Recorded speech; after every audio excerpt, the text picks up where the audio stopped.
This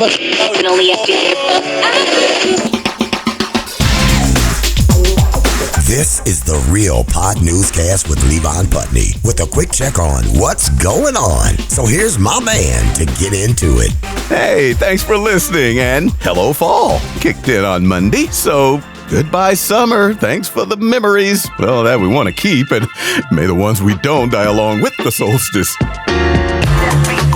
My favorite stories of the day.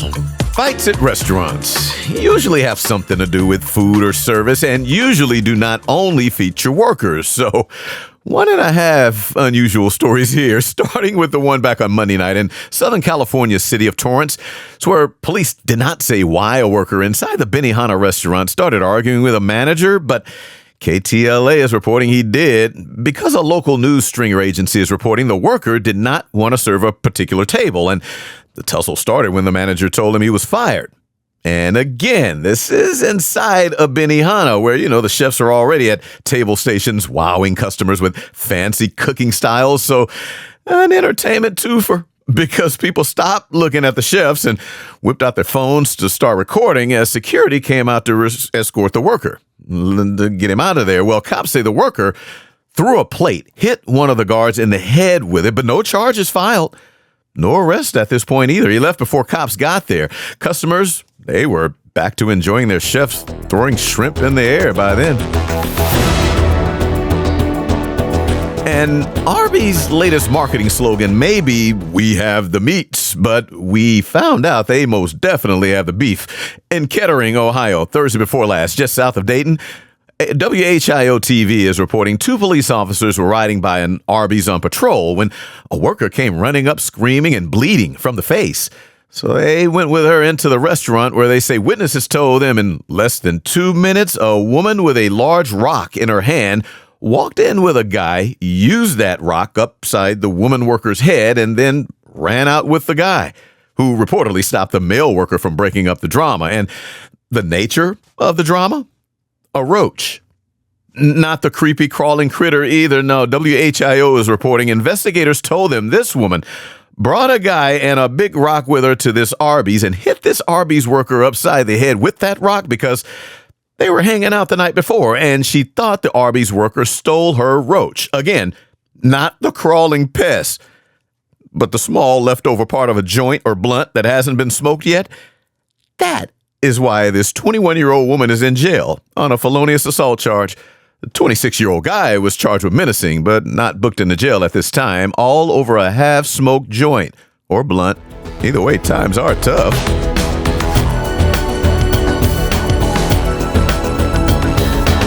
Who knocked down Humpty Dumpty is the question police in Cape May, New Jersey are looking to answer. Yeah, he had a great fall down the Jersey Shore Sunday before last, but not from sitting on a wall. 2 knuckleheads were caught on more than one video surveillance camera, climbing a miniature golf course gate, then pulling the old nursery rhyme star up from its foundation by rocking it back and forth until it broke free. And then they walked off with the smiling Humpty Dumpty statue until it looks like maybe they got tired of it and left it down the street, police said, several properties away. The Associated Press write-up on this said it was done around 4 a.m, 2 Sundays ago, so maybe not a lot of people out and about at that time. But police are still hoping somebody will snitch on the duo who was caught again on several surveillance video systems walking by, and Cape May police posted them on their Facebook page. Also, cannot say if the broken Humpty Dumpty was put back together again at the Ocean Putt golf course, if it's back there yet, but no king's horses or men needed for it in this case. Back in a moment. But before the break, a word from the Jams podcast. Blazing the best hip-hop, R&B, reggae, soca. You can get the Jams podcast mix on Amazon Music, Audible, iHeart, Apple Podcasts, and Deezer. Download the podcast for free. It's Jams Hour Mix with Greg H. Music. Enjoy this moment of serenity.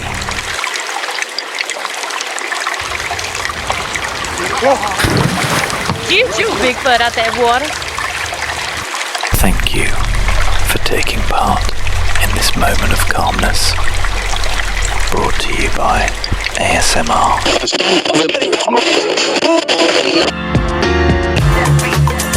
And now for the world around us.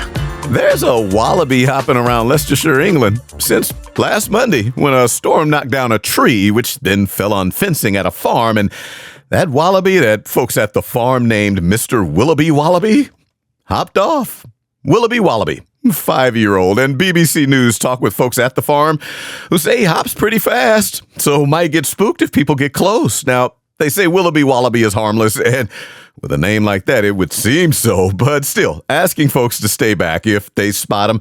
There's also a charity search and rescue group flying drones with cameras in the air to try and spot the Australian native wallaby.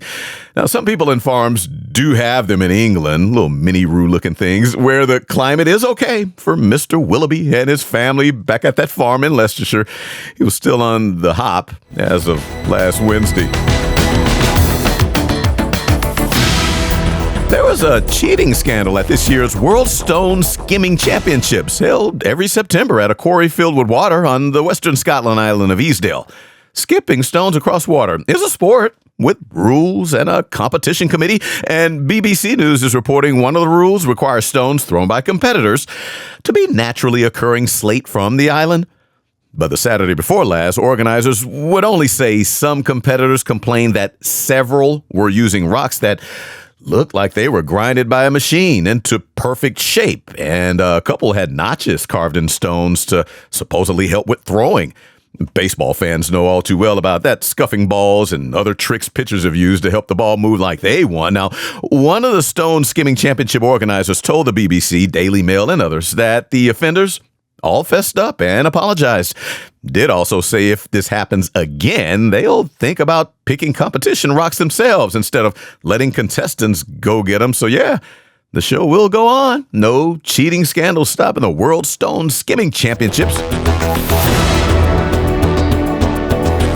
And as long as we're in Scotland, there's a married couple there who just went through what a lot of us have gone through when hosting a party, wedding, or some sort of event for which invitations were sent out. You know, figuring out who was that guy or woman at the event that the host cannot recall inviting.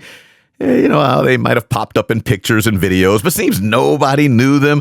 Well, in this third straight story sourced by BBC News, a married couple in Scotland said when they got pictures back of their wedding in 2021, this one guy stuck out like a sore thumb with a confused look on his face. They didn't know the tall guy in a dark suit. Neither did friends, family, or staff. They asked around, and the bride stayed on the mystery for 4 years, even got help from an online detective of sorts, and they found him. Got his name, reached out, and found out, yeah, he didn't know them at all. But here's the thing. He told the BBC, because the BBC got in touch with him too, he was supposed to be at a wedding in town that day at the same time, and he was running late. So, you know, as soon as he came in and found a seat, the wedding started, and his partner was in the bridal party, but he did not see him. So started thinking something was off, especially once he started looking around the crowd, and it really sunk in when the bride came out. He had no idea who this woman was, but said it was too late to just walk out of a wedding while the bride is walking down the aisle. So respectfully stood there. And at 6'2", he apparently stood higher than most there and stayed through the ceremony, but left as soon as he could. Then said he called his partner to find out his partner messed up, sent them to the wrong place. So that partner had some apologizing. Now, he said he ended up getting to the right wedding late and said he had a fun story to tell all night about this. It just took 4 years for the wedding party he crashed to hear the story too. The bride, once they did hear it, said they could not stop laughing. Back at freak off party, or for being video recorded relieving yourself on a teen girl in bed, the law firm of McCracken and Butts is the team for you. Call McCracken and Butts at 212-555-5555. That's 212-555-5555. McCracken and Butts. It's what we do for you. He'll never do. But, ooh. Ladies, are you tired of matching with guys on singles apps? Yes, you could have stopped right there. Only to get unsolicited pics of peckers? Ugh. Well, try Stumble. The Stumble dating app.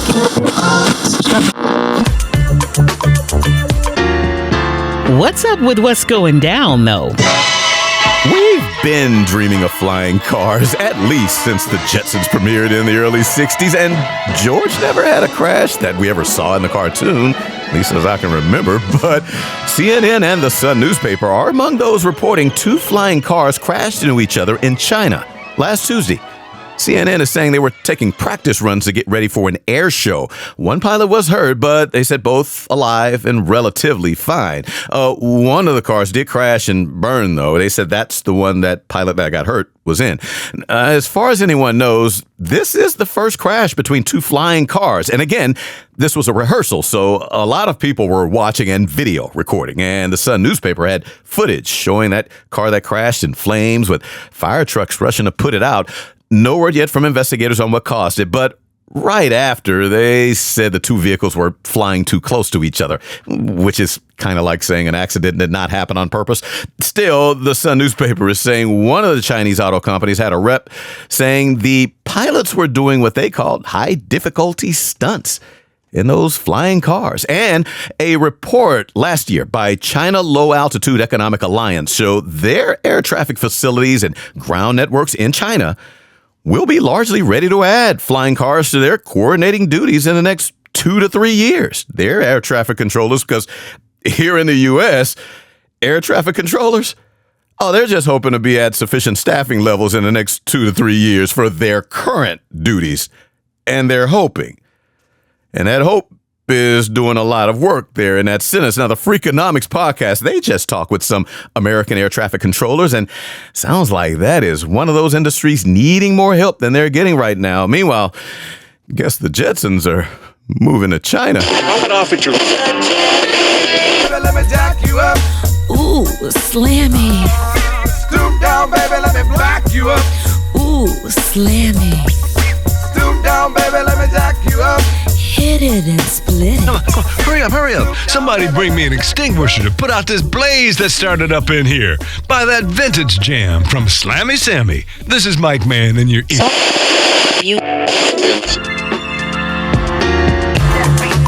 And that'll do it for another Real Pod newscast. Thanks, as always, for tuning in. And please follow the show's pages now on Facebook, Instagram, TikTok, Twitter, or X. We're posting clips of the show and other goodies. And the new spruced up website is up, looking pretty spruced up. Looking all nice. I'll miss the old 90s looking site I put together, but, well, not really. This is more like it. Old shows, clips, pictures, all that stuff. It's all up and easy to find now. And it looks so pretty. Did I mention that? Have a great rest of the week. Back on Friday. This has been the Real Pod Newscast with Levon Putney from Shonuff Productions. And for more, hit up the website, realpodnewscast.com. That's real with 2 E's. This is Big Daddy Marty Allen. Thanks for listening.